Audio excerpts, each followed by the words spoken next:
Adakah di antara kita yang tidak merindukan Baitullah? Assalamualaikum warahmatullahi wabarakatuh. Ikhwatal iman, ahbakumullah, saudara-saudaraku sekalian yang mencintai sunnah dan dicintai oleh Allah Azza wa Jalla. Kerinduan tentang Baitullah bahkan dirasakan oleh setiap orang yang bahkan belum menginjakkan kakinya ke tanah haram.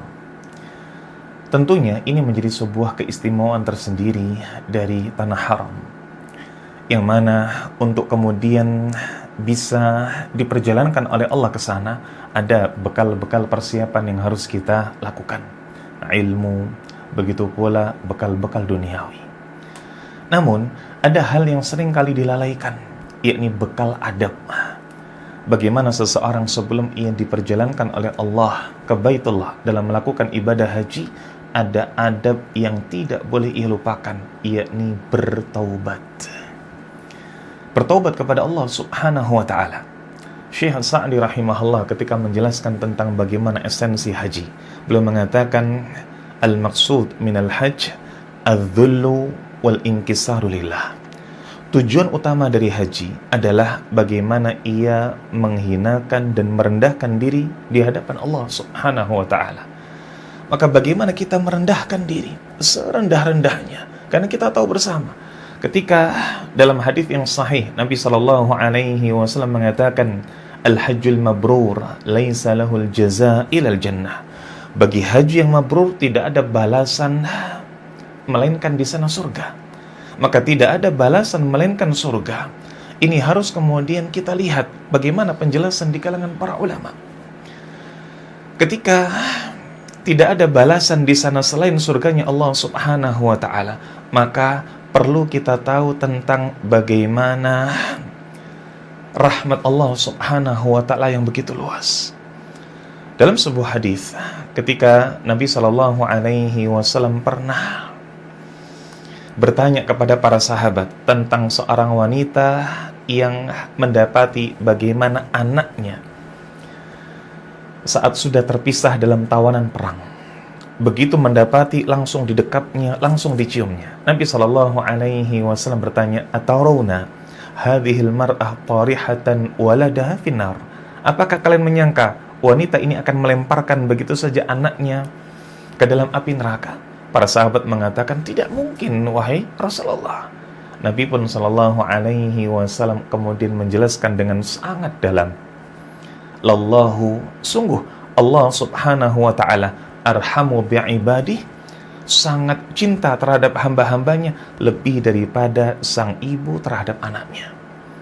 Ini harus kita sadari. Ketika Allah Subhanahu wa ta'ala memberikan kepada haji yang mabrur balasan, yakni balasan surga, maka itu semua adalah karena kasih sayang Allah Subhanahu wa ta'ala. Bukan karena kemudian perjalanannya yang lelah, bukan karena kemudian pengorbanan yang besar, tidak. Tetap itu semua karena kasih sayang dari Allah Subhanahu wa ta'ala. Karenanya pertaubatan adalah sesuatu yang harus ditinjau dari sisi adab. Para ulama menjelaskan kenapa kok kita perlu mendahului haji dengan taubat. Setidaknya di sana ada 3 alasan. Yang pertama, pertaubatan ini perlu agar di sana Allah Subhanahu wa ta'ala menutup aib-aib kita. Bukan justru kemudian diumbar di tanah haram. Bukan justru kemudian Allah bongkar bagaimana aib dan dosa-dosa kita semasa mungkin di tanah akhir, di tanah haram. Na'udzubillah wal idzubillah. Maka ditutupnya dosa-dosa kita ini termasuk di antara fadilah kenapa kita perlu untuk bertaubat. Yang kedua, agar ketika di sana Allah Subhanahu wa ta'ala seandainya berikan kesulitan, maka itu adalah sebagai penggugur dosa.